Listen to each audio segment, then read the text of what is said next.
শীতের দিনে সকাল সন্ধ্যা পাটিসাপটা খেতে কিন্তু দারুণ লাগে। আর যদি এইরকম পাটিসাপটা হয় তাহলে তো তার স্বাদ দ্বিগুণ হয়ে যায়। আসসালামু আলাইকুম মাই টু ফ্যামিলি। দেশ বা দেশের বাইরে যে যেখানে আছেন সকলকে আমার সালাম। সকলে সুস্থ থাকুন, ভালো থাকুন আর নেক পথে চলুন, এই দোয়াই করি আল্লাহ পাকের কাছে। আর আপনারাও আমাদের জন্য দোয়া করবেন, আমরা যেন সুস্থ ও সবল থাকতে পারি আর নেক পথে চলতে পারি। ফ্রেন্ডস, আজকে নিয়ে এসেছি ছিটা রুটির পাটিসাপটা, খুবই সহজভাবে আর খুবই মজাদার। তাই আপনাদের কাছে রিকোয়েস্ট রইল, ভিডিওটি প্রথম থেকে শেষ পর্যন্ত দেখবেন, স্কিপ করবেন না। চলুন শুরু করি। বিসমিল্লাহির রহিম। এখানে একটা ফ্রাই প্যান নিয়েছি, ফ্রাই প্যানে 4 চামচ চালের আটা নিলাম। চালের আটাটাকে কম আঁচে 2 মিনিট ফ্রাই করে নেব।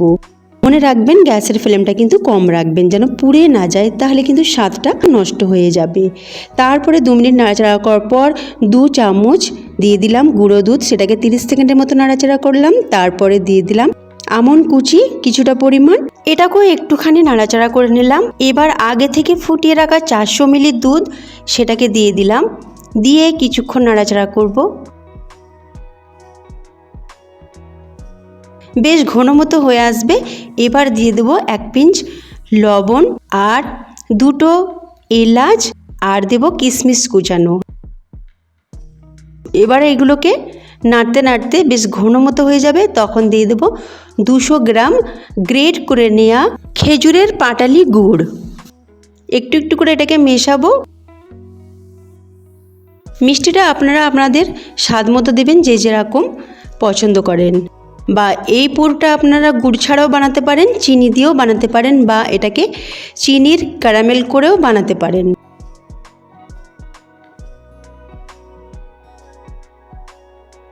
দেখুন আমি এই রকম থিকনেস রেখেছি, ঠিক এই রকম। আর এটা ঠান্ডা হলে আর একটু শক্ত হয়ে যাবে, সেই জন্য আমি এরকম রেখেছি। এবার একটা বোলে ঢেলে নিলাম, এটা ঠান্ডা হোক, ততক্ষণ আমি ব্যাটারটা বানিয়ে নিই ছিটা রুটি করার জন্য। তো প্রথমে একটা বোল নিয়েছি, বোলেতে স্ট্রেনার রেখেছি আর 1 কাপ প্রথমে নিয়ে নিলাম চালের আটা। 1 কাপ মানে 120 গ্রাম। তারপরে আবার 1 কাপ চালের আটা আর 1 কাপ ময়দা নিলাম। আপনারা চাইলে দুটো সমান সমান মাপের নিতে পারেন, তবে আমি এখানে 2 কাপ চালের আটা আর 1 কাপ ময়দা নিয়েছি। আর একটু স্বাদ মতো লবণ নিলাম, লবণটাকে ভালো করে মিশিয়ে নিলাম। আর একটু একটু করে পানি দিয়ে ব্যাটারটাকে তৈরি করব। পানির মাপটা আমি পরে বলছি। একটা কথা মাথায় রাখবেন, ছিটা রুটি বানানোর জন্য ছিটা রুটির ব্যাটারটা কিন্তু খুবই স্মুথ করতে হবে, কোনো প্রকার দলা থাকলে হবে না, তাহলে কিন্তু ছিটা রুটি বানানো কঠিন হয়ে যাবে। আর ব্যাটারটা স্মুথলি কিন্তু পড়বে না, সেই জন্য ব্যাটারটা খুব ভালোভাবে বানাতে হবে। তো আপনারা চাইলে হাতের সাহায্যে খুব ভালোভাবে মেখে নিতে পারেন। তো আমি এইভাবে চামচের সাহায্যে বানিয়ে নিচ্ছি, পরে হাত দিয়েও আমি করে নেব। আর এইভাবে একটু একটু করে পানি দিয়ে ব্যাটারটাকে বানাবো। প্রথমেই বেশি পানি দিলে কিন্তু ব্যাটারটা পারফেক্ট হবে না। দেখুন ব্যাটার একেবারে স্মুথ হয়েছে, আর কোনো প্রকার কিন্তু দলা দেখতে পাওয়া যাচ্ছে না। আর এই ব্যাটারটা তৈরি করতে আমার পানি লাগলো 5 কাপ। এবার আমি একটা দুধের প্যাকেট নিয়েছি, যেটাকে ভালো করে ধুয়ে নিয়েছি, আর একটা গ্লাস নিয়েছি, তাতে রেখে আমি ব্যাটার কিছুটা পরিমাণে দিয়ে দিলাম আর একটা রাবার দিয়ে খুব ভালোভাবে টাইট করে নেব। আমি দুধের প্যাকেট দিয়ে আপনাদের ছিটা রুটি বানানো দেখাবো। তবে আপনাদের বাড়িতে যদি ছিটা রুটি বানানোর ছাঁচ থাকে তো সেটা দিয়েও বানাতে পারেন, বা বোতলের ঢাকনাকে ফুটো করেও বানাতে পারেন, সেখানে 4-5টা ফুটো করে নেবেন, তাতেও হবে। তবে আমার কাছে খুবই সহজ লেগেছে এইভাবে বানানো।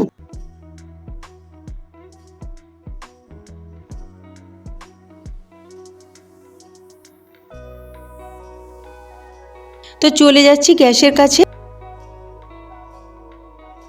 ফ্রাই প্যানটাকে হালকা গরম করে নিয়ে তেল ব্রাশ করে নিলাম।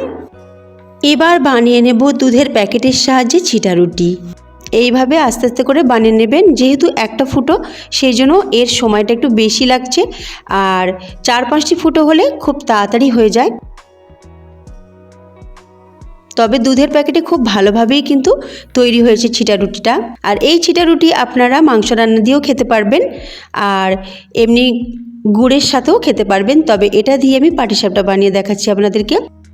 তো ছিটা রুটিকেও খুবই কম আঁচে বানাবেন, আর যখন এটা পুরোপুরি শুকিয়ে যাবে তখন কিন্তু পুরটা দিয়ে দেবেন। আমি তৈরি করছি খিরসা ছিটা রুটি পাটিসাপটা। আপনারা চাইলে এটা নারকেলেরও বানাতে পারেন। দেখুন আমার একটা রেডি হয়ে গেছে, প্লেটে নিয়ে নিচ্ছি। দেখতে খুবই আকর্ষণীয় হয়েছে, খেতেও কিন্তু খুবই মজাদার হয়েছে। তো আপনাদের কাছে রিকোয়েস্ট রইল অবশ্যই একবার ট্রাই করে দেখবেন, আশা করি আপনাদের খুবই ভালো লাগবে। আর এইরকম মজাদার পিঠা রেসিপি যদি আপনারা পেতে চান তো উপরে আই বাটনে ক্লিক করে দেখে নিতে পারেন, সেখানে দেওয়া থাকবে, তার সাথে অ্যান্ড স্ক্রিনও দেওয়া থাকবে। আর ফ্রেন্ডস, রেসিপিটি যদি ভালো লাগে তো লাইক শেয়ার কমেন্ট অবশ্যই করবেন, আর যারা নতুন রয়েছেন সাবস্ক্রাইব করে পাশে থাকবেন। এবার আমি নিয়ে নিচ্ছি প্লেটে পরিবেশন করার জন্য। তো ফ্রেন্ডস, এই রেসিপিটি অবশ্যই ট্রাই করবেন আর কমেন্টে জানাবেন কেমন লাগলো। আল্লাহ হাফিজ।